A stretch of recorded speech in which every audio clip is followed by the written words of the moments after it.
Nous saluons toutes nos auditrices, tous nos auditeurs. Nous saluons les frères maçons. Comme à l'accoutumée, nous sommes aujourd'hui, le dimanche 26 avril 2026, face à notre devoir pour animer notre émission dominicale à l'écoute de la franc-maçonnerie. Bonjour, vénérable moine, très heureux de vous retrouver ce matin. Bonjour, Sérénissime Grand-Maître. Également, le même plaisir d'être avec vous à l'émission à l'écoute de la franc-maçonnerie pour ce dimanche à 26 avril. Et je pense que nous allons passer un agréable moment avec nos auditeurs autour des thématiques qui vont être développées pour la bonne marche de la maçonnerie haïtienne et pour le bien-être également de tous nos bien-aimés frères.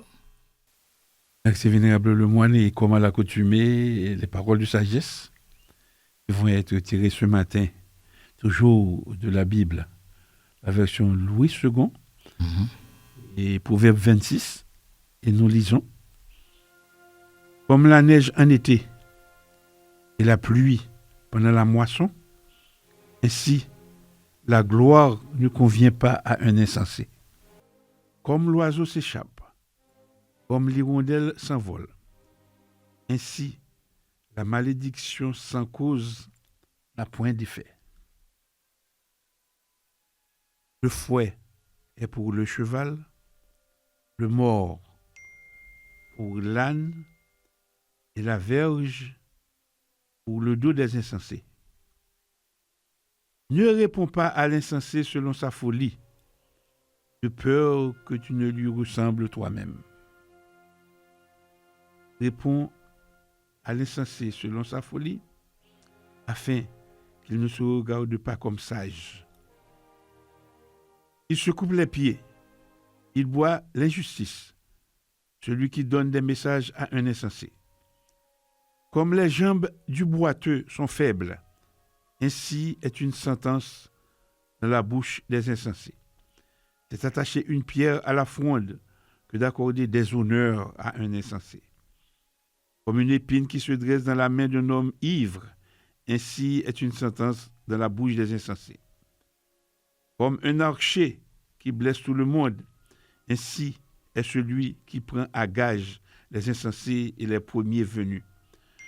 Comme un chien qui retourne à ce qu'il a vomi, ainsi est un insensé qui revient à sa folie. Si tu vois un homme qui se croit sage, il a plus à espérer d'un insensé que de lui. Le paresseux dit: il y a un lion sur le chemin, il y a un lion dans les rues. La porte tourne sur ses gonds, et le paresseux sur son lit. Le paresseux plonge sa main dans le plat, et il trouve le pénible de la ramener à sa bouche.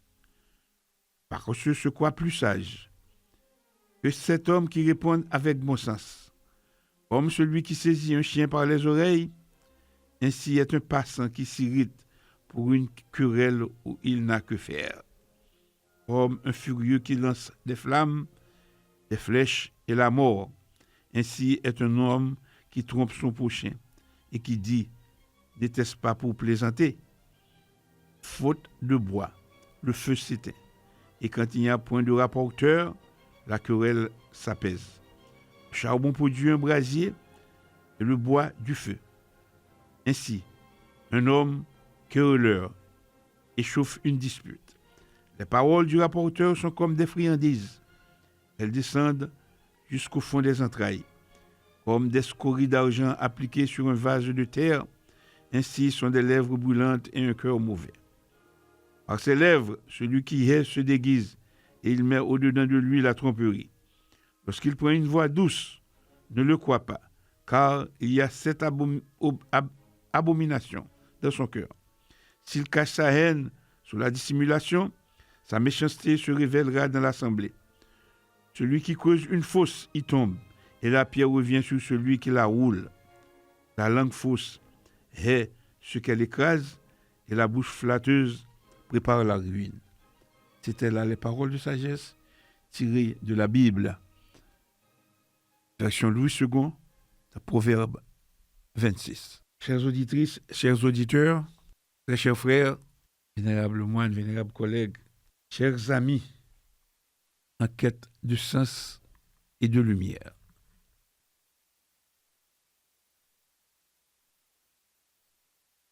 En ce jour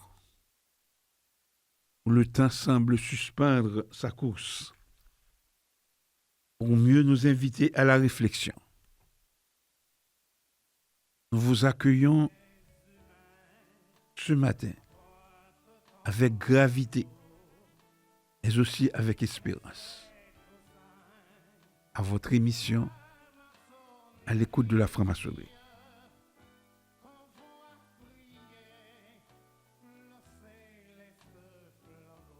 Écouter, ce n'est pas seulement entendre, c'est recevoir, c'est méditer, c'est se laisser transformer. Et aujourd'hui, plus que jamais, dans un monde traversé par le tumulte, l'incertitude et parfois même le désarroi, l'écoute devient un acte initiatique, un acte de résistance intérieure, un acte de construction.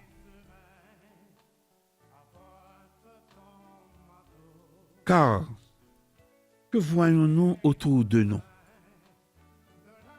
Les sociétés ébranlées, les valeurs contestées, les repères brouillés. Mais que cherchons-nous en franc-maçonnerie? La lumière. Non pas celle qui éblouit et aveugle, mais celle qui éclaire et révèle. La lumière qui invite chaque être humain à se connaître lui-même, à tailler sa pierre brute, à se relever, même dans les ténèbres les plus épaisses. En ce temps pascal encore vibrant, des échos de la résurrection, symbole universel de renaissance, le passage des ténèbres à la lumière. La franc-maçonnerie nous rappelle que toute chute contient en germe une élévation, que toute nuit prépare une aurore. Mais cette renaissance n'est pas automatique. Elle exige un travail intérieur, un travail constant, un travail sincère.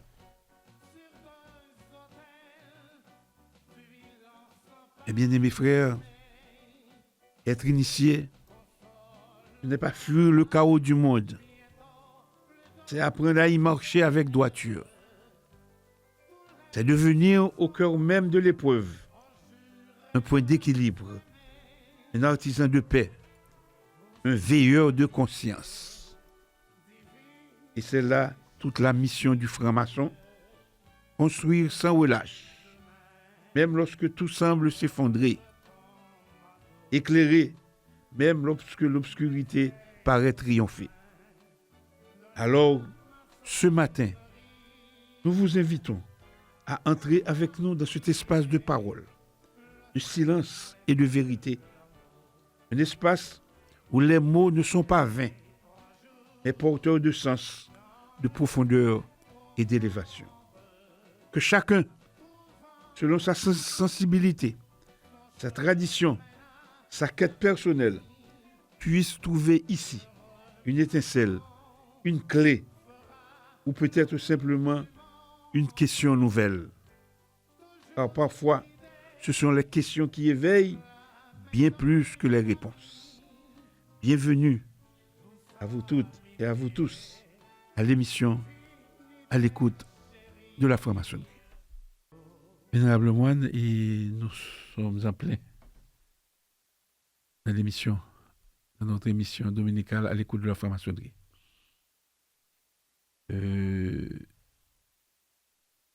sais pas si vous avez quelque chose à annoncer ou à ajouter. Rien de précis, et sauf que l'introduction que vous avez faite à l'émission de ce matin m'interpelle dans la mesure où vous avez encore ce matin touché la conscience et vous avez aussi invité nos bien-aimés frères, nos auditeurs et nos auditrices à la sagesse. Et parce que quand vous avez dit que toute chute contient un germe de l'élévation et toute nuit prépare une aurore, je pense que là, tous ceux qui nous écoutent doivent savoir que ce qu'on est en train de vivre aujourd'hui, à quelque niveau que ce soit, ne pourra pas rester tel qu'il est. Il faut un changement. Il faut absolument qu'il y ait quelque chose de nouveau qui apparaisse à l'horizon. Et quand on doit voir le soleil pointer à l'horizon, personne ne pourra l'arrêter dans sa course. En ce sens, je pense que cette introduction que vous avez faite à Sérénissime Grand Maître est tout à propos, parce que si nous vivons des moments de trouble, des moments de confusion, des moments de crise, des moments de discorde, eh bien, il faudra cette transcendance et pour remettre la pendule à l'heure. Et ceci à tous les niveaux. Je parle du niveau spirituel, je parle du niveau social, du niveau politique et du niveau de famille également, à tous les niveaux. Et quand les choses vont mal, il faut s'arrêter pour se poser la question qu'il faut et prendre la décision qu'il faut. Merci, Vénérable Lemoine, d'avoir complété avec autant de brio l'introduction des propos d'ouverture de l'émission de ce matin. Et en effet, nous avons parlé de conscience. Et je me souviens aussi que j'étais pas présent dimanche dernier, j'étais pas au micro. Oui. Mais je sais que vous aviez traité un thème assez éloquent. Et c'est entre conscience et inconscience quel doit être le choix judicieux. Le choix judicieux. Et alors là, j'avais fait quelques petits commentaires, parce que là où j'étais, le signal n'était pas à point. On en avait fait la remarque. Donc, j'ai eu beaucoup de difficultés à atteindre la radio par téléphone. Mais quand même, le travail a été fait et le devoir a été accompli. Tout à fait, Sérénissime Grand Maître. Et quand nous avions parlé de conscience et inconscience, et quel doit être le choix judicieux, là encore, c'était une question assez pertinente pour pouvoir demander à nos bien-aimés frères de pouvoir se situer. Demander également à tous les cœurs en éveil, les esprits aux aguets, les gens intelligents de pouvoir se situer. Demander aussi à tous ceux qui ont une mission d'assumer pleinement leur mission, chacun en ce qui le concerne. Merci, Vénérable Lemoine. Et si... Je ne sais pas s'il y a la question de l'auditeur, si vous avez une question. Non, pas vraiment. La question de l'auditeur, c'est maintenant, je crois avoir déjà... En fait, on avait déjà répondu à la question, mais à chaque fois que cette question vient en boucle, et on essaie quand même d'apporter un élément de réponse. Parce que peut-être que c'est un auditeur qui ne l'était pas avant et qui vient à peine de découvrir l'émission qui pose la question. Maintenant, la question de l'auditeur, comment doit-on respecter les principes d'une institution? Ça, c'est une question à laquelle on a déjà répondu.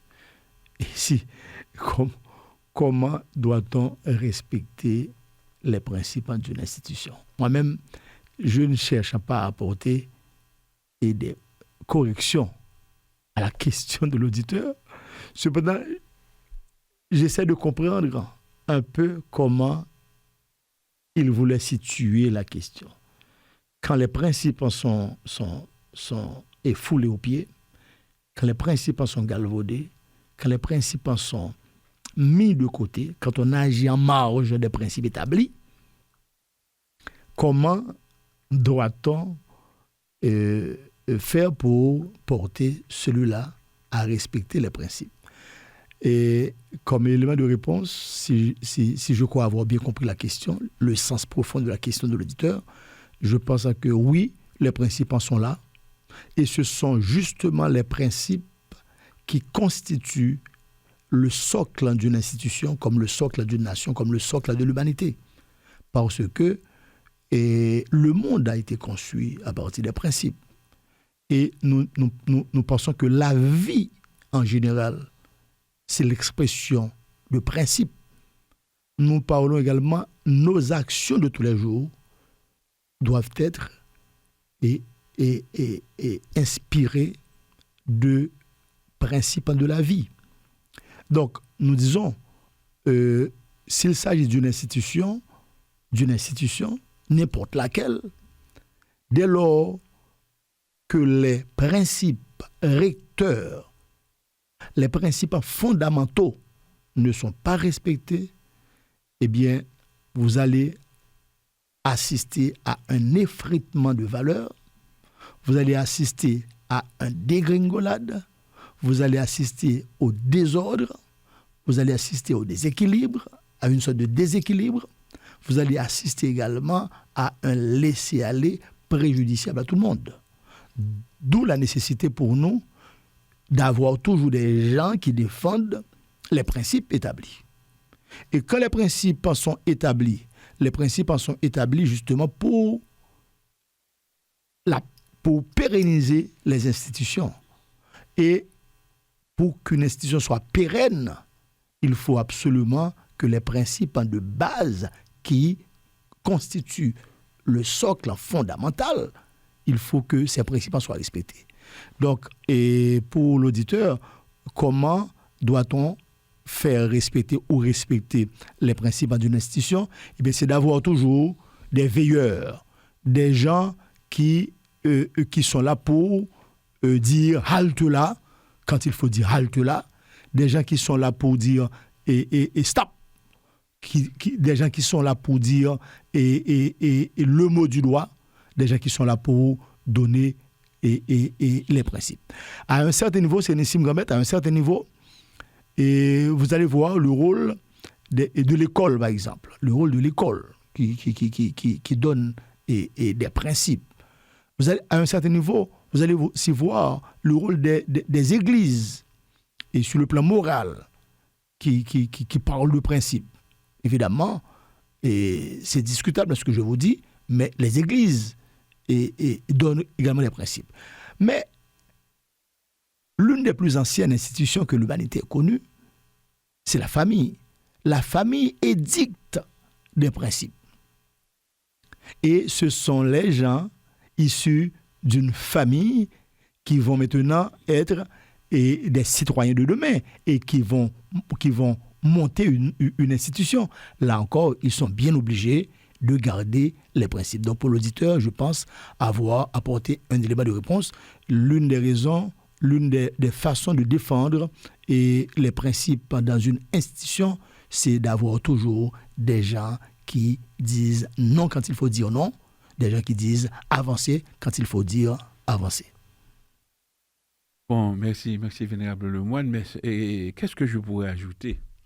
Vous avez beaucoup élaboré, mais ce que je pourrais ajouter, je pourrais dire que je pourrais dire ceci.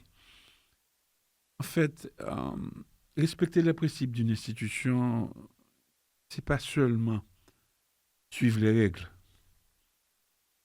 Il y a beaucoup, beaucoup d'autres choses. Oui. Il y a le comportement. Le comportement qui doit être cohérent. Le comportement cohérent avec les valeurs et la mission de l'institution. Très bien dit, très bien dit. C'est vrai qu'il faut d'abord connaître les principes, il faut connaître les règlements, il faut comprendre la mission, il faut comprendre les objectifs. Parce que sans cette compréhension, on ne peut pas agir correctement et valablement. Ensuite, comme vous l'avez si bien souligné aussi, il y a le respect des règles. Le respect des règles est essentiel. Quand je parle de respect des règles, je parle de ponctualité, je parle d'honnêteté, Tout à je fait. parle de discipline, je parle de respect de procédures établies et tout ça.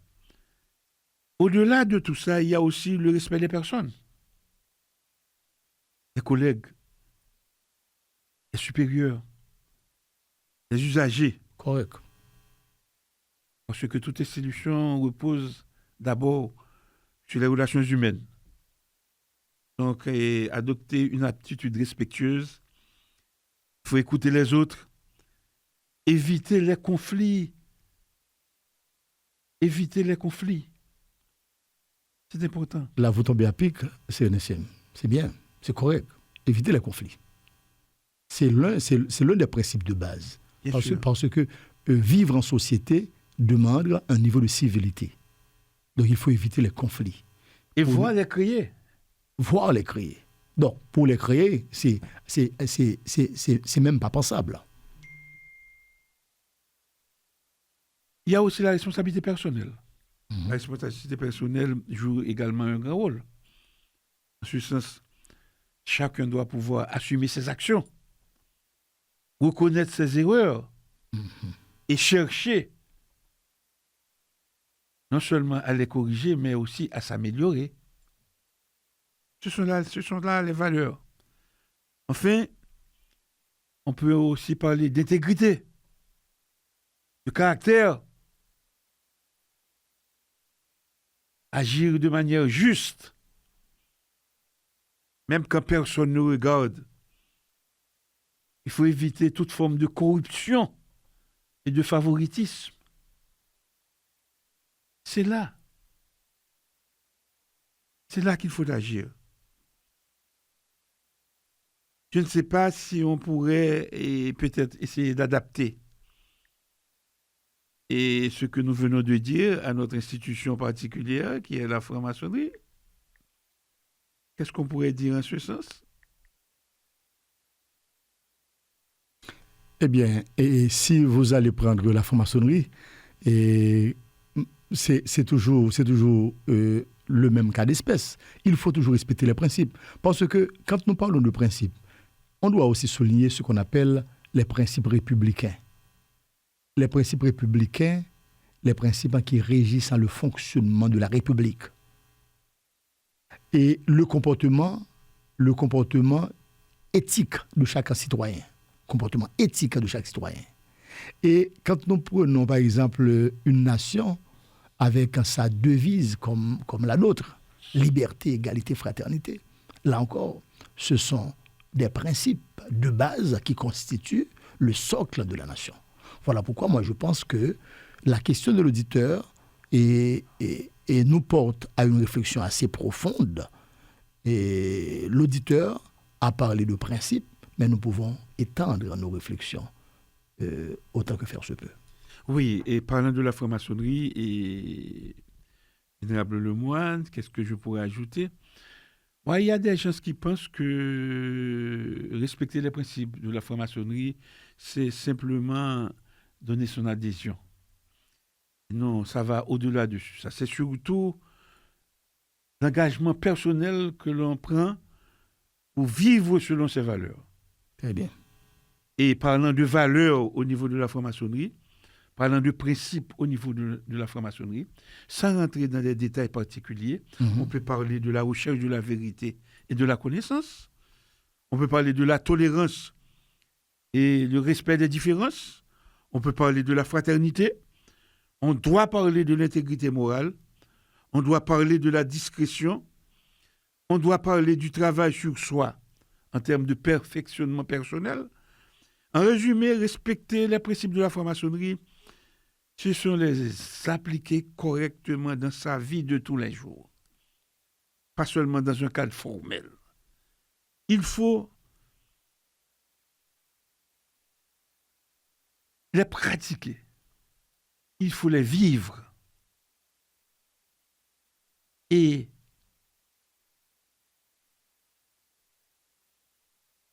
je ne sais pas pour quelle raison que j'ai choisi ce matin un thème qui parle précisément du vécu de la conscience dans la réalité quotidienne. C'est profond, hein? C'est-à-dire, C'est profond. pour un initié et pour un franc-maçon en particulier. C'est un thème, selon moi, qui tombe directement dans le cadre de la question de l'auditeur. Nous allons pouvoir édifier l'auditeur à partir de ce thème et choisi ce matin. Et ce sera peut-être une façon de continuer à répondre à sa question et à peut-être essayer d'éliminer son interrogation. Parce qu'on sent que l'auditeur a une interrogation. Exactement. Je le pense aussi. À partir de certaines dérives, peut-être. Oui. Il constate qu'il est en train de vivre. Donc maintenant, il veut peut-être nous porter à rappeler à tout un chacun, à chaque initié, et son devoir. Et c'est ce que nous allons faire ce matin à travers ce texte, le vécu de la conscience dans la réalité quotidienne, pour un initié en général et pour un franc-maçon en particulier. Très bien, c'est Mohamed. Allez-y. Chers auditrices, chers auditeurs, comme annoncé, et le thème du jour est le suivant. Le vécu de la conscience dans la réalité quotidienne pour un initié et pour un franc-maçon en particulier. Nous dirons ceci. Il est aisé de parler de la conscience. Il est plus exigeant de toute façon de la vivre.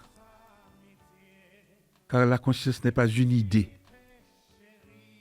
n'est pas un concept que l'on manipule à loisir dans le confort des discours. Elle est une présence, une vigilance, une tension intérieure permanente entre ce que nous sommes et ce que nous devons devenir. Pour l'homme ordinaire, la vie quotidienne est souvent une succession d'automatismes. Penser sans examiner, agir sans mesurer, parler sans peser. Pour l'initié, rien n'est tout à fait ordinaire. Chaque geste de l'initié devient un signe. Chaque parole de l'initié devient un engagement. Et chaque silence de l'initié devient une responsabilité. En ce sens, nous pouvons dire aussi que la responsabilité peut être positive, la responsabilité peut être négative. Tout dépend dans quel sens que l'initié choisit de garder silence.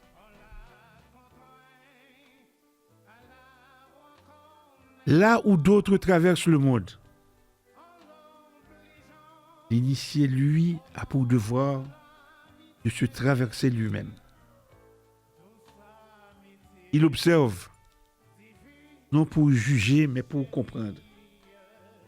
Il agit, non pour dominer, mais pour ajuster. Il parle, non pour convaincre, mais pour élever.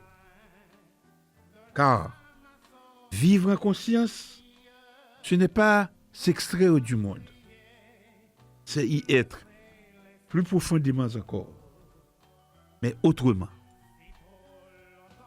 C'est porter en soi une lumière discrète qui éclaire d'abord ses propres zones d'ombre. C'est accepter de voir ses limites sans se fuir, de reconnaître ses failles sans se renier et de transformer ses imperfections en matière d'œuvre. Mais toutefois, nous devons dire que cette conscience dont nous parlons n'est pas confortable. Elle dérange, elle interroge, elle refuse les compromis faciles et les illusions rassurantes. Elle impose à l'initié une discipline intérieure, celle de la justesse, celle de la rectitude, celle du discernement. Et dans la réalité quotidienne, dans le travail, dans la famille, dans la société, comme vous l'avez si bien souligné, Vénérable Lemoine, quand vous parliez tout à l'heure du respect des valeurs et des principes. C'est vrai. Dans la réalité quotidienne, dans le travail, dans la famille, dans la société, cette exigence devient une épreuve constante. Car il est très facile d'être lumineux dans le silence du temple. Mais il est autrement plus difficile de le rester dans le tumulte du monde. C'est là que se révèle la vérité de l'initiation. Non pas dans les mots, ni dans les rituels seuls, mais dans la capacité à incarner, jour après jour, une conscience éveillée au cœur même de la vie profane. Pour le franc-maçon, cette exigence prend une dimension particulière. Il n'est pas seulement un chercheur de lumière. Il devient le dépositaire de la lumière. Sa conscience n'est pas seulement personnelle, elle est reliée à une chaîne invisible, une fraternité d'âmes engagées dans une œuvre commune. Ainsi, je le souligne pour vous, chères auditrices, chers auditeurs, et bien-aimés frères, ainsi, chaque manquement individuel affaiblit l'édifice et chaque progrès intérieur le renforce. Le franc-maçon apprend alors que la véritable liberté ne réside pas dans l'absence de contraintes, mais dans la maîtrise de soi. Le franc-maçon apprend alors que la véritable force ne se manifeste pas dans la domination, mais dans l'équilibre. Le franc-maçon apprend que la véritable conscience ne consiste pas à tout savoir, mais à rester ouvert, vigilant et fidèle à l'essentiel. Nous avons parlé du vécu quotidien. Et dans le quotidien, qu'est-ce que cela signifie? Dans le quotidien, cela signifie refuser la facilité du mensonge, même discret. Refuser la tentation de l'injustice, même avantageuse. Refuser l'indifférence, même confortable. Et alors, choisir encore et encore la voie la plus droite, la plus juste, la plus humaine. Ça signifie aussi accepter la solitude intérieure, celle de celui qui voit et qui ne peut plus faire semblant de ne pas voir. Mais cette solitude n'est pas un isolement, elle est un passage. Car au-delà se révèle une fraternité plus profonde, faite non de mots, mais de conscience partagée. Alors, vivre en initié dans la réalité quotidienne, c'est marcher dans un monde souvent distrait avec une attention éveillée. C'est agir dans un monde souvent fragmenté avec une intention unifiée. C'est aimer dans un monde souvent dur avec une force silencieuse. Et pour le franc-maçon en particulier, c'est poursuivre l'œuvre sans relâche, sans éclat inutile, mais avec une fidélité absolue. Car au fond, la conscience n'est pas un état acquis. Elle est un chemin exigeant, parfois rude, souvent invisible.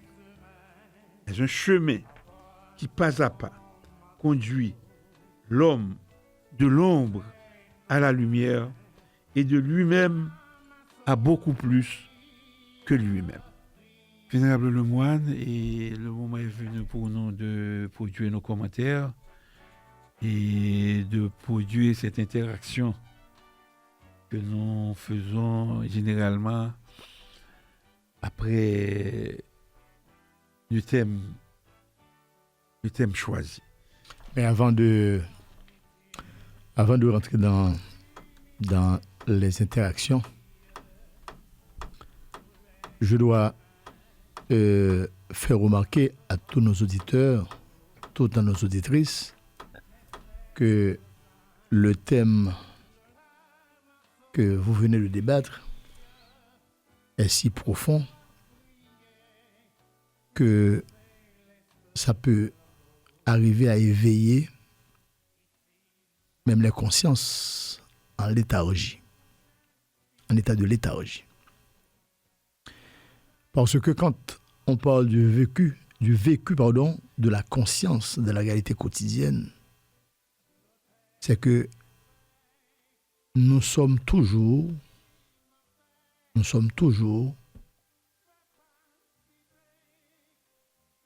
dans le vif de la réalité quotidienne.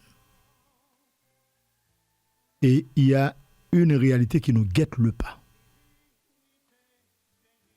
On peut chercher à la fuir, mais la réalité, elle est ce qu'elle est. Vous avez parlé de vérité. La vérité est une lumière. La vérité s'impose de par elle-même. Quelqu'un qui cherche à travestir la vérité, quelqu'un qui cherche à mentir, quelqu'un qui cherche à donner une fausse impression, eh bien, il finira par se faire identifier pour la vraie personne à qu'elle est en réalité. Je pense que à chaque fois que vous dites pour le franc-maçon, pour l'initié, là encore, dans le thème, le vécu de la conscience dans la réalité quotidienne, le franc-maçon est appelé aussi à vivre la réalité quotidienne. Le franc-maçon est appelé aussi à vivre son état de conscience. Le franc-maçon est appelé aussi à se poser des questions, à s'interroger, comme vous avez si bien dit. Le franc-maçon est aussi appelé à vivre en conscience. Et vous avez aussi bien dit que ce n'est pas s'extraire du monde, c'est y être plus profondément encore. Donc, moi, je pense que vous avez bien dit. Merci, Vénérable Lemoine. Et chères auditrices, chers auditeurs, nous avons élaboré ce matin sur la conscience, le vécu de la conscience. Mais pour l'initier, nous avons bien dit que cette conscience est comparable à une lumière. Êtes-vous de cet avis, Vénérable Lemoine?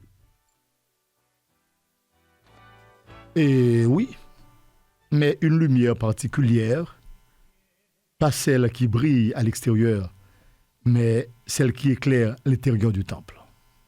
C'est bien dit, Vénérable. C'est correct. C'est bien dit. Maintenant, nous allons considérer le temple comme ce lieu symbolique où l'initié travaille sur lui-même. Et tout à fait, c'est exactement ça. Car le véritable temple, c'est Nissim Grand Maître, comme vous le savez aussi, et nos bien-aimés frères et nos auditeurs qui nous écoutent peuvent aussi le comprendre. Le véritable temple n'est pas fait de pierres visibles, mais de pensées, de choix, d'actes.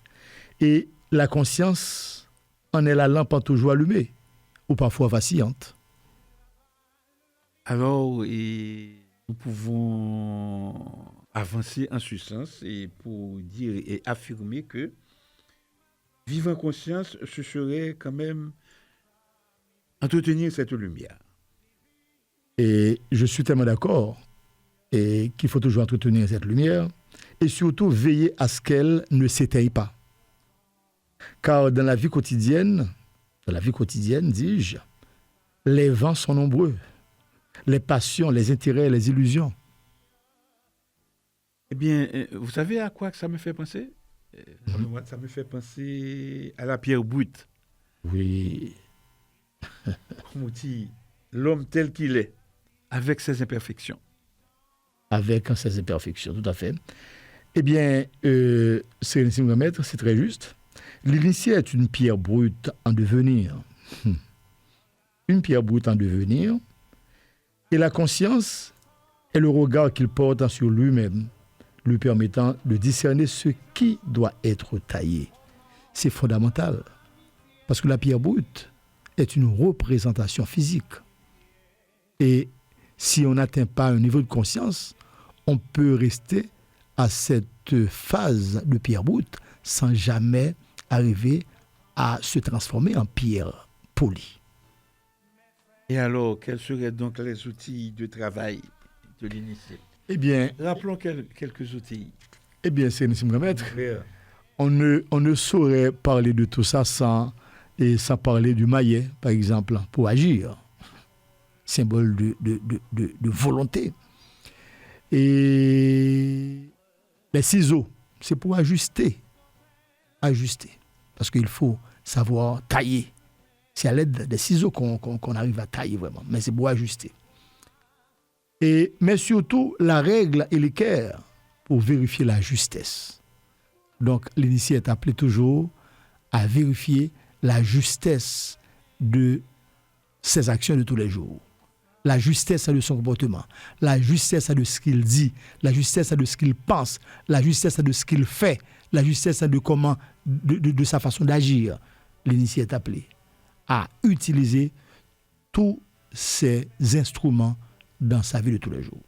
Mais ne pensez-vous pas, Vénérable Lemoine, que cette justesse dont nous parlons dans le monde profane n'est-elle pas beaucoup plus difficile à maintenir? Oui, c'est Nissim, c'est là toute l'épreuve. Dans le temple, tout est ordonné. Tout est ordonné, symbolique, harmonieux. Mais hors du temple, le chaos met à l'épreuve la rectitude de l'initié. Quand on utilise tous ces instruments symboliques, eh bien, quand on est arrivé au dehors et on va affronter la vie de tous les jours, là maintenant, c'est là l'épreuve de l'initié, entre ce qu'on fait dans le temple et ce qu'on vit et au dehors.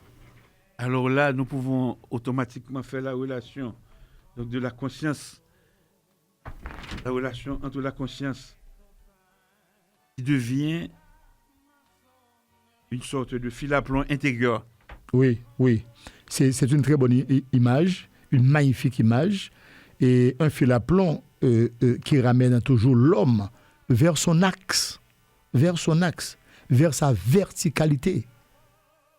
C'est important. Et qu'arrive-t-il quand ce fil se perd? Alors, l'édifice se fragilise. Aussi simple que ça. L'édifice, ça se fragilise car un franc-maçon désaligné devient une pierre mal ajustée dans la construction. Nous en vivons, nous avons... Ah non, on en a. Malheureusement, on a tellement d'exemples. De ces pierres-là, elles sont nombreuses. Nombreuses, mal ajustées, qui rend l'édifice. Oui, au sein de l'édifice. Donc maintenant, il faut continuer à tailler ces pierres. Il faut rectifier. Il faut tout à fait rectifier. Vitriol. Oui, s'impose. Tout à fait. Vitriol s'impose. Tout à fait. Alors, en termes de construction, c'est peut-être nous sommes engagés à construire le temple de l'humanité. Oui, le temple de l'humanité, bien dit. Chaque conscience éveillée participe à cet édifice invisible. Et chaque en faiblesse non maîtrisée, peut en retarder l'élévation. Nous parlons maintenant à tous nos frères qui, à travers leur faiblesse, oui, avec toutes ces faiblesses non maîtrisées, qui sont en train de détruire, non pas uniquement de retarder l'élévation du temple, ils sont en train de détruire ce temple. Ce qui est,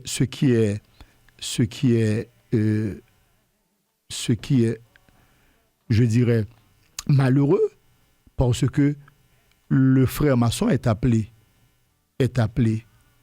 à se comporter en veilleur du temple. Il est appelé à se comporter en constructeur du temple intérieur, temple de l'humanité. Et à chaque fois que son comportement laisse à désirer, au point de vouloir détruire l'édifice, eh bien, malheureusement, il est en train de se détruire lui-même. Alors là, en ce sens, Vénérable Lemoine, nous sommes en face d'une grande responsabilité. Oui, une responsabilité silencieuse mais réelle. Chaque personne, chaque franc-maçon, chaque initié, chaque membre de cette institution doit pouvoir assumer ses responsabilités, chacun en ce qui le concerne.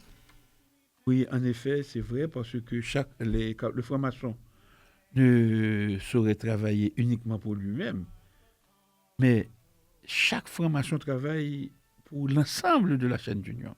Eh bien, vous avez évoqué maintenant la chaîne d'union, qui est le symbole de l'union entre nous, le symbole de l'union entre les frères, le symbole de l'union entre les membres d'une nation, le symbole de l'union entre les membres de l'humanité, le symbole de l'union. Eh bien, la chaîne d'union, c'est une fraternité invisible qui relie les consciences. C'est-à-dire, quand nous sommes dans la chaîne d'union, visible ou invisible, nous devons avoir une conscience éveillée et nous devons également pouvoir faire preuve de cette conscience éveillée dans les actions que nous posons. Oui, parce que effectivement, Vénérable Lemoine, nous pouvons dire que dans la chaîne d'union, chacun est à la fois soutien et soutenu. Ah, bien sûr, tout à fait. Et alors, et dans le quotidien, comment maintenir cette conscience active, selon vous? Et bon, pour ceux qui nous écoutent et qui comprennent le sens de ce débat que nous faisons, de cette interaction agissante que nous faisons, et en revenant sans cesse à l'essentiel, en se demandant, ma pensée est-elle droite? Il faut pouvoir se poser cette question. Ma pensée est-elle droite? Ma parole est-elle juste? Mon action est-elle conforme à l'équerre? Il faut pouvoir se poser toutes ces questions. C'est exactement à partir de ces questions qu'on pourra effectivement changer de directive, changer et de chemin, de voie. Quand on est dans une voie détournée, on se ramène maintenant à la voie droite, à la voie et d'équilibre. Donc, cela voudrait dire que vivre en conscience, c'est toujours s'auto-interroger en permanence. Et merci pour le terme utilisé. Et oui, mais sans dureté, avec lucidité et sincérité. Moi, je dirais beaucoup plus, c'est pas sans dureté, sans violence. Sans violence, oui, sans violence. Sans violence. S'il faut parler de violence, c'est une violence sur soi-même, justement, pour pouvoir se porter à agir avec droiture. C'est sûr. Mais cependant, et vous savez que nous avons tous des faiblesses, donc malgré tout, il arrive quelquefois de chuter. Et ça arrive toujours, mais la chute elle-même devient enseignement. On doit apprendre de sa chute. Et quand l'initié apprend à se relever, à reprendre ses outils et à continuer l'œuvre. Parce que la première chute ne veut pas dire pour autant qu'on ne peut pas continuer avec l'œuvre. Il faut pouvoir se relever et il faut pouvoir continuer et l'œuvre à partir de cette volonté de tenir les outils en main. Donc, nous pouvons dire, en ce sens, que la conscience n'est pas un état parfait. Et pas du tout, c'est un maître. Pas du tout. Et c'est plutôt un chantier permanent. On y est et on y reste. Un chantier où l'homme se construit lui-même. Eh bien, dans cette construction permanente, l'homme se construit lui-même. Et pour mieux participer à la construction du monde. Oui, c'est ça. Alors là, au bout de ce chemin, que trouve-t-il, selon vous? Et peut-être simplement qu'il n'était pas seulement la pierre, mais aussi l'ouvrier. Et parfois même une étincelle de la lumière qu'il cherchait. En conclusion, donc, nous pouvons dire que nous devons travailler ardemment pour passer de la pierre brute à la pierre polie, de l'ombre à la lumière. De l'ombre à la lumière, il faut rester à l'œuvre. Il faut continuer le chantier. Il faut garder ses outils en main. Il faut continuer à travailler pour le bien de l'humanité. Voilà le rôle de l'initié. Voilà l'engagement que doit prendre l'initié. L'engagement de pouvoir parfaire la construction inachevée. Chers auditrices, chers auditeurs, et nous parlons de conscience. Parlant de conscience et de conscience, vécu de la conscience au quotidien. Et nous pouvons pratiquement dire que c'est une question essentielle. Une question exigeante, parce que vivre en conscience, ce n'est pas seulement réfléchir, c'est être présent à soi-même à chaque instant. Présent à soi-même, cela signifie-t-il que l'initié vit différemment des autres? Oui et non à la fois. Oui et non, dirais-je. Oui et non.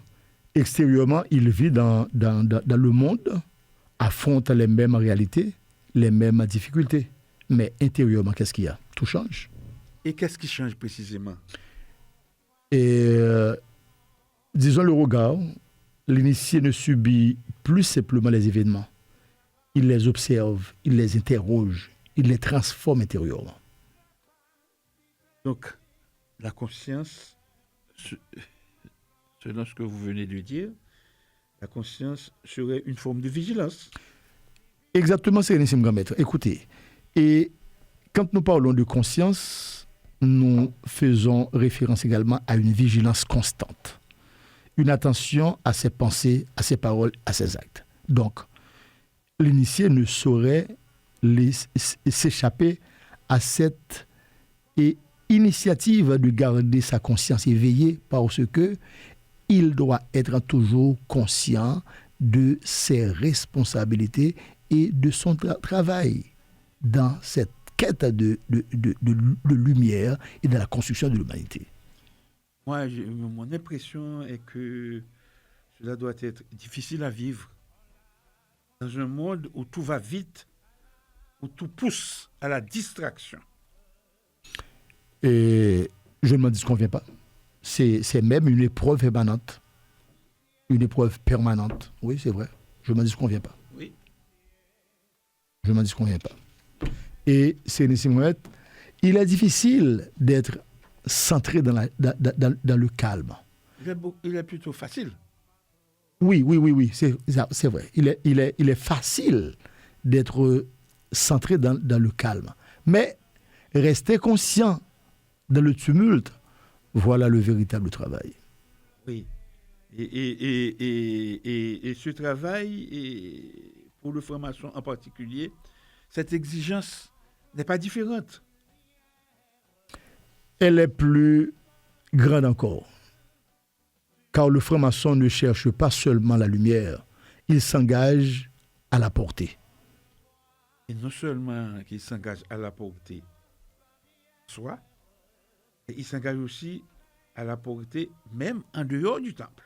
Surtout en dehors du temple, car le véritable temple, c'est la vie elle-même. Nous venons d'en parler, c'est la vie elle-même. Alors nous reconfirmons pour nos auditrices, nos auditeurs et nos frères que la conscience devient une responsabilité. Absolument. Une responsabilité, il n'y a pas de faux fuyant. Une responsabilité. Chaque parole peut construire ou détruire. On doit le savoir. Chaque acte peut élever ou abaisser. Maintenant, qu'est-ce qu'on choisit de faire? Est-ce qu'on choisit de détruire? Est-ce qu'on choisit d'abaisser? Ou est-ce qu'on veut construire ou élever? Ça, c'est la responsabilité de l'initié. Est-ce qu'on garde le silence complice? Ouais, ou pourquoi doit-on garder le silence complice? Donc, cela implique automatiquement une forme de discipline intérieure. Tout à fait. Et cette discipline intérieure dont vous parlez maintenant, et c'est une discipline librement consentie. Et celle de la rectitude, de la justesse et du discernement. Alors, parfois aussi, nous avons parlé de faiblesse. Mm-hmm. Que faut-il faire alors lorsque la réalité pousse à l'injustice, au compromis, à la facilité? Eh bien, nous venons d'en parler dans les propos que nous avons tenus au début. Nous venons d'en parler. C'est là que la conscience en devient un choix. Un choix plus difficile, un choix parfois difficile, mais toujours nécessaire. Vous savez, vénérable le moine, vous savez que refuser le mensonge, même utile, refuser l'injustice, même avantageuse, il le faut. Exactement. Car l'initié sait que renoncement intérieur affaiblit l'édifice. L'engagement face à sa responsabilité renforce l'édifice. Inversement proportionnel. Et donc, il faut voir aussi qu'il faut se poser aussi la question, à savoir si cette exigence ne crée-t-elle pas une forme de solitude? Oui, je le dirais aussi. Et une certaine solitude est celle de celui qui voit et qui ne peut plus ignorer. Mais il ne faut jamais croire que cette solitude est un isolement. Non, il ne l'est pas. Elle ne l'est pas. Et car elle ouvre à une fraternité plus profonde, une fraternité de conscience. Fraternité de conscience, en dis-je. Fraternité de conscience. C'est-à-dire, il faut vivre cette fraternité au fond même de la conscience. Alors, pas dans les propos. Alors, en définitive, on pourrait dire que vivre en conscience, c'est obligatoirement marcher autrement dans le monde. C'est marcher avec la lucidité, avec responsabilité, avec la fidélité. Nous venons d'en parler. Lucidité, il faut savoir ce qu'on fait. Avec lucidité, il faut assumer ses responsabilités face aux devoirs. Il faut aussi rester fidèle aux principes. Et fidélité à quoi? À cette lumière intérieure qui ne doit jamais s'éteindre. Nous en parlons. Nous venons d'en parler. Ainsi donc, chers auditrices, chers auditeurs, bien-aimés frères,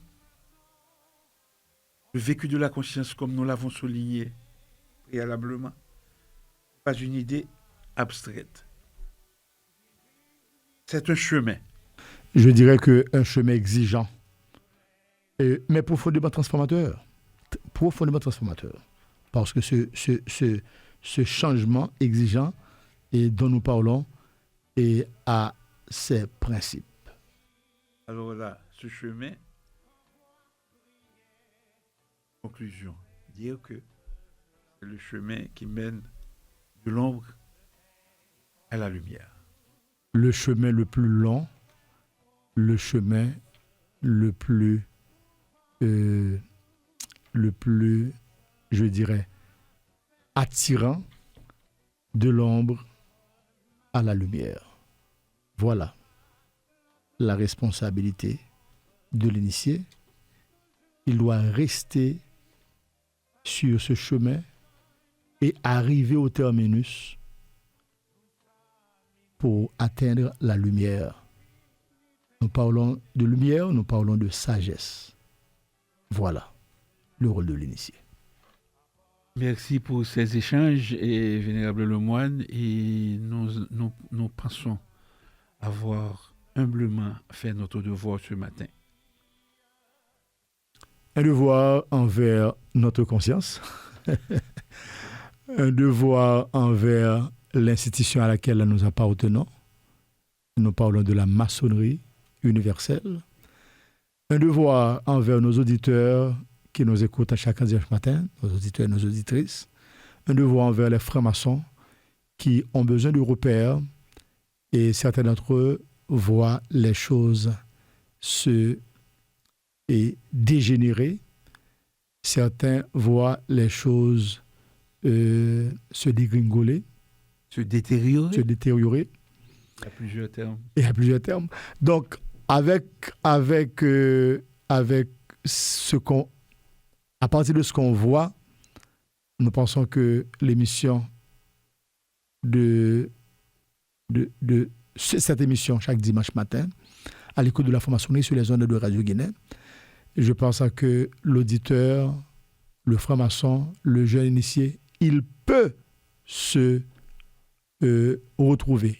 Il peut s'adapter. Il peut se racheter, parce qu'on ne peut pas rester dans le silence en complice, parce qu'il faut agir en connaissance de cause. Voilà pourquoi que nous avons développé ce thème ce matin, le vécu de la conscience dans la réalité quotidienne. Et c'est le moment pour nous, Vénérable Lemoine, de passer à notre rubrique de pensée quotidienne, comme nous le faisons chaque dimanche matin au cours de cette émission. Merci Nissim. Avant de passer à la pensée quotidienne tirée du livre du maître Omar Mikhail Ivanov, et vous savez que chaque dimanche matin, pendant que nous autres nous faisons l'émission, il y a des frères de partout qui nous écoutent, et ils sont au Canada, aux États-Unis, ils sont en France, ils sont partout dans le monde, ils sont également en Haïti. Ils commentent avec nous. Et il y a un bien-aimé frère qui vient de nous dire la discipline intérieure qui doit être extériorisée et imprégnée des êtres environnementaux. La conscience, ça doit être lucide, et cette lucidité doit attirer l'attention du monde vécu. L'initié et son devoir l'initié et son devoir. Et il y a un mot manquant. En fait, il a parlé le vécu de la conscience dans la réalité quotidienne, un sujet profond. Donc, il y a des félicitations qui nous arrivent. Nous n'en parlons pas et pour avoir grosse tête, mais pour dire à tout le monde qui nous écoute que à chaque fois que nous choisissons des sujets de débat, et à chaque fois qu'ils réagissent, ils participent également à l'émission. Et ils font que jaillir, ils nous aident à faire jaillir la lumière sur bien de points que nous cherchons toujours à éclaircir. Donc, Sénessim, vous pouvez continuer. Et pour les autres auditeurs qui nous écrivent, et j'aurai le temps de leur passer mes salutations à la fin de l'émission. Merci, Vénérable Lemoine. Et donc, comme annoncé, la pensée quotidienne du jour, nous sommes aujourd'hui le dimanche 26 avril 2026. Pensée tirée du livre Les pensées quotidiennes du maître Omram Mikhaël Aïvanov. Et je lis. Quand on parle de pur esprit, ce n'est là qu'une façon approximative de s'exprimer, car un pur esprit ne peut pas exister dans le plan de la manifestation. Il retourne se fondre dans l'océan cosmique. Pour pouvoir se manifester, un esprit, aussi élevé, aussi divin soit-il, a besoin d'un corps, ou encore, si vous voulez, d'un véhicule, c'est-à-dire de support matériel. C'est grâce à ce support qu'il a la possibilité de s'exprimer et de travailler.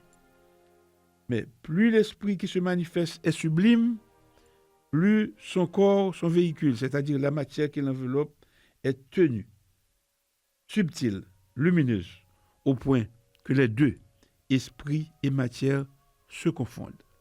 Cependant, l'esprit et la matière restent deux pôles différents, sinon aucune manifestation ne serait possible.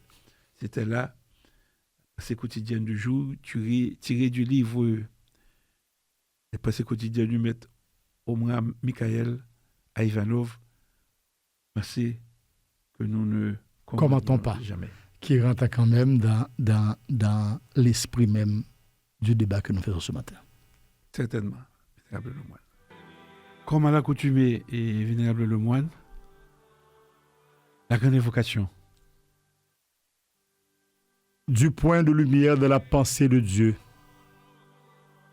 que la lumière afflue de la pensée des hommes, que la lumière descende sur la terre. Du point d'amour dans le cœur de Dieu, que l'amour afflue dans le cœur des hommes, puisse le Christ en revenir sur terre. Du centre où la volonté de Dieu est connue, que le dessein guide le faible vouloir des hommes, le dessein que les maîtres en connaissent et servent. Du centre que nous appelons la race des hommes, que le plan d'amour et de lumière s'épanouisse, et puisse-t-il sceller la porte de la demeure du mal. Que lumière, amour et puissance restaurent le plan sur la terre. Amen, amen, amen. Très chers frères, chères auditrices, chers auditeurs, au terme de cette émission consacrée au vécu de la conscience de la réalité quotidienne, il y a une évidence claire qui s'impose à nous. La conscience ne se proclame pas. Elle se vit. Elle ne s'exhibe pas dans les discours. Elle se révèle dans les actes les plus simples, les plus discrets, les plus constants. Car au fond, ce n'est pas dans les moments exceptionnels que se mesure l'homme éveillé, mais dans la manière dont il habite chaque instant ordinaire. Dans un regard, dans une parole, dans un choix silencieux que nul ne voit, mais qui engage tout l'être. Mes bien-aimés frères, nous avons évoqué la lumière. Cette lumière n'est pas donnée une fois pour toutes. Elle se cultive, elle se protège, elle se mérite. Surtout, elle se vérifie. Elle se vérifie lorsque le tumulte nous pousse à l'oubli de nous-mêmes. Lorsque la facilité nous invite au compromis, lorsque l'injustice semble plus rentable que la droiture. C'est alors, et seulement alors, que la conscience cesse d'être une idée pour devenir un acte. Le franc-maçon, lui, ne peut se contenter de savoir. Il est appelé à incarner. Le franc-maçon, lui, ne peut se contenter de savoir. Il est appelé à incarner. À incarner la rectitude lorsque tout se déforme. À incarner la mesure lorsque tout s'excède. À incarner la vigilance lorsque tout s'endort. Car la véritable initiation ne réside pas dans le temple seul, mais dans la capacité à demeurer fidèle à ses principes au cœur même de la vie profane. Ainsi, chaque jour devient une épreuve, mais aussi une opportunité. Une épreuve de vérité, une opportunité d'élévation. Et si parfois la conscience vacille, si parfois l'homme trébuche, ce qui est inévitable, l'essentiel n'est pas dans la chute, mais dans le retour à soi, dans la reprise du travail et dans la fidélité retrouvée. Très chères auditrices, très chers auditeurs, en refermant ce moment d'écoute et de partage, gardons ceci en nous. La conscience n'est pas un sommet atteint, mais un chemin à parcourir. Un chemin exigeant, souvent silencieux, parfois solitaire. Un chemin qui, pas à pas, transforme l'homme de l'intérieur et éclaire le monde sans bruit. Alors, en quittant cette émission, ne cherchons pas à être parfaits. Cherchons à être justes. Justes dans nos pensées, justes dans nos paroles, justes dans nos actes. Car c'est dans cette justesse quotidienne que se construit pierre après pierre l'édifice véritable. Que chacun emporte avec lui cette vigilance intérieure comme une lampe discrète dans la nuit du monde et que cette lampe ne s'éteigne jamais. Merci de votre écoute, merci de votre présence fidèle et à très bientôt, toujours à l'écoute de la franc-maçonnerie. Au terme de cette tenue radiophonique,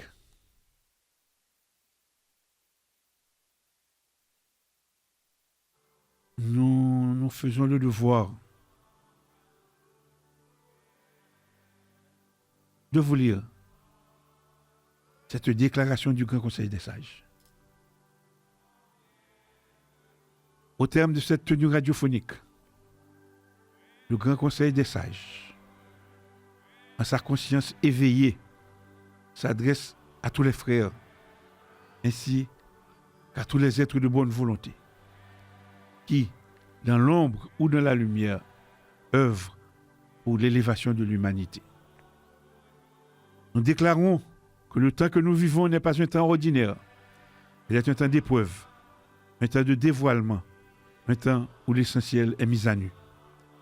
Nous déclarons que dans le tumulte des nations, les fractures visibles et invisibles, Dans les dérives de la conscience humaine, il est plus que jamais nécessaire de revenir aux principes éternels, la vérité, la justice, la fraternité. Nous rappelons que l'initié véritable ne se reconnaît ni à ses mots, ni à ses apparences, mais à la rectitude de ses actes, à la maîtrise de lui-même et à sa capacité à demeurer debout même lorsque tout vacille. Nous affirmons que la lumière ne saurait être confisquée, ni détournée, ni utilisée à des fins profanes sans que l'homme ne se perde de lui-même. Car la lumière véritable exige discipline, silence et vérité intérieure. Nous exhortons tous ceux qui ont reçu une étincelle à ne pas la laisser s'éteindre dans les vents contraires, mais à la protéger, à la nourrir et à la faire rayonner avec humilité et constante.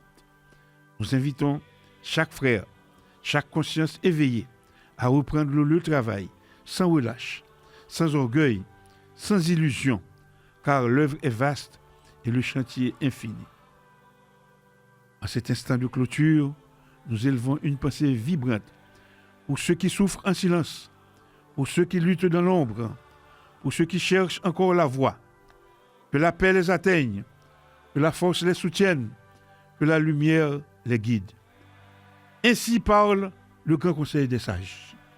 Que chacun entende selon sa capacité, que chacun comprenne selon son degré et que chacun agisse selon sa conscience. La tenue est levée et le travail. Merci, Sérénissime Grand Maître. Et avant de partir, je salue les frères qui nous écrivent. Je salue le frère et ami collègue Clamé Oknam Dameus qui nous écoute chaque dimanche matin. Notre bien-aimé frère. Je salue également le frère Gouachi qui nous écoute en famille depuis Laval, comme je salue maître Jean-Marc Lessemé, Jean-Junior Rousseau, docteur Dimanche qui nous écoute aux États-Unis, également docteur Jean-Louis Lefa. Et je souhaite un bon rétablissement à mon bien-aimé frère, collègue et ami, vénérable maître Ronel Telside. Bon rétablissement, mon frère. Je souhaite vivement vous voir bientôt, mon frère. Et vous savez que vous êtes dans notre pensée, dans notre cœur, en ces moments d'épreuve que vous traversez. Nous vous tenons dans la prière. Merci, mon bien-aimé frère. Je salue tous ceux qui nous écoutent, qui nous écoutaient et qui nous écoutent encore jusqu'à cette présente minute. Je vous souhaite de passer un bon dimanche, une bonne semaine, sous la protection du grand architecte de l'univers. Je salue le staff de la Radio-Télé Guinéen, spécialement Madame et Monsieur Jean-Lucien Borges. Je salue tous ceux qui nous écoutent de partout, de la province, etc. Merci encore à vous tous et à vous toutes. Bonne journée, bon dimanche.